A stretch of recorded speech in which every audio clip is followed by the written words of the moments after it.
Alors, et je terminerai par cela, développer des stratégies lexicales. Développer des stratégies lexicales, l'idée, et là j'insiste bien, et je reviens toujours à mon idée de l'obstacle et du saut d'obstacle. Partir d'une situation problème, et bien sûr ensuite, viser le réinvestissement. Donc une situation problème, on ne va pas le faire à la québécoise non plus, on va plutôt faire à la française. Donc situation problème, on se pose une question. On échange pour savoir comment on va s'y prendre pour résoudre ce problème. On va noter ou enregistrer les propositions, on va essayer et on va confronter les résultats. Et surtout, on va garder trace de ce que l'on a fait. Une situation de problème, qu'est-ce que c'est?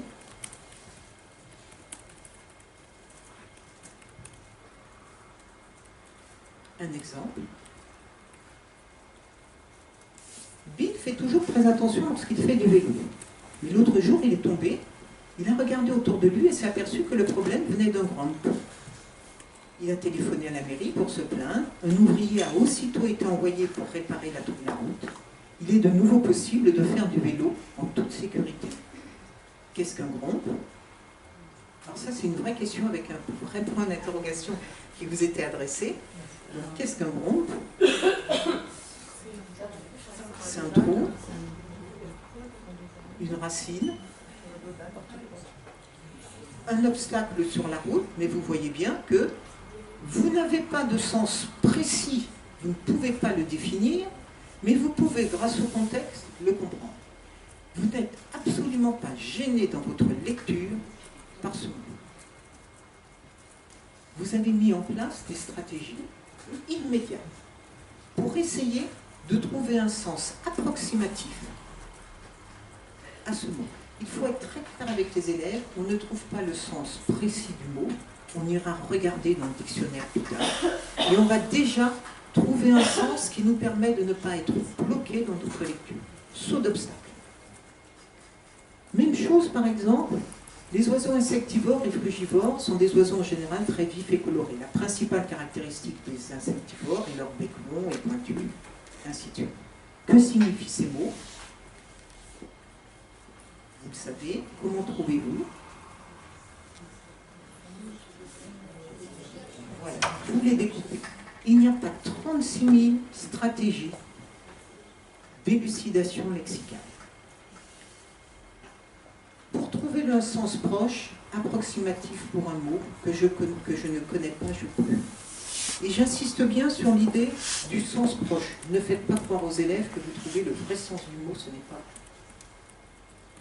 Regardez autour du mot, le contexte, tous les indices externes du mot. Ou regardez la construction du mot, les préfixes, suffixes, racines, les indices internes. Et bien sûr, dans tous les cas, après la lecture, je vais vérifier dans le dictionnaire.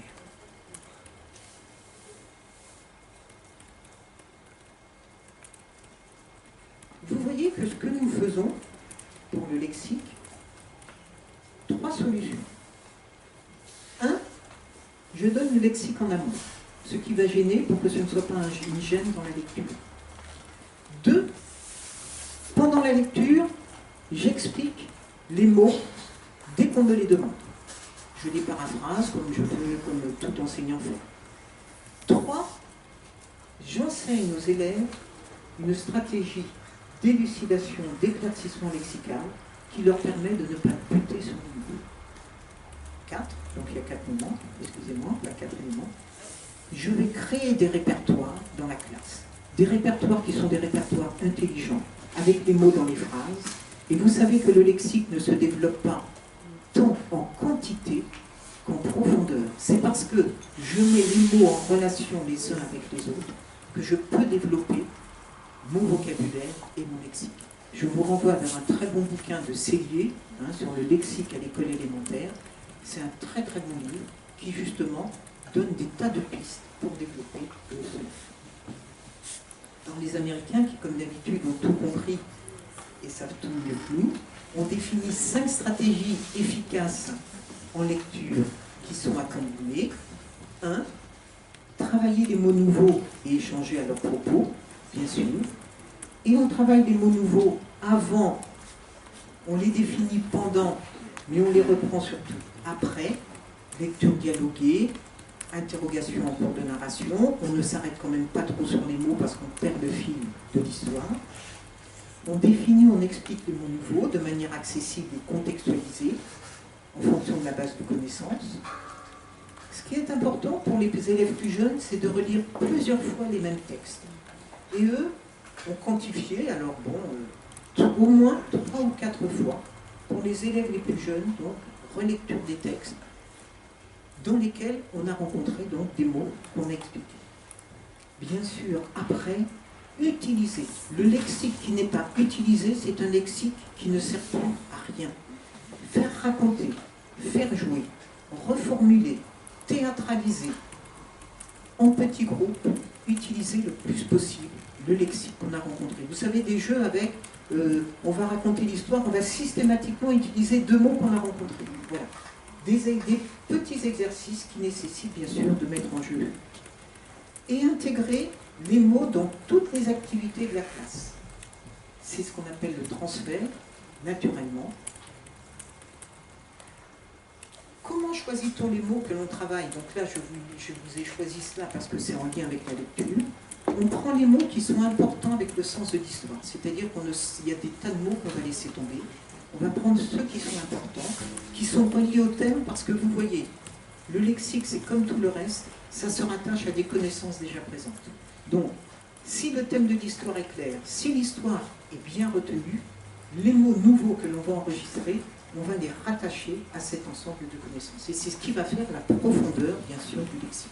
Profondeur, antonyme, synonyme, mots en relation, expression, et ainsi de suite. Dosage équilibré entre mots fréquents dans la langue, bien sûr, et quelques mots plus rares, offrez aux élèves le plaisir de quelques mots rares que l'on va reprendre, disséquer, voilà, et interroger.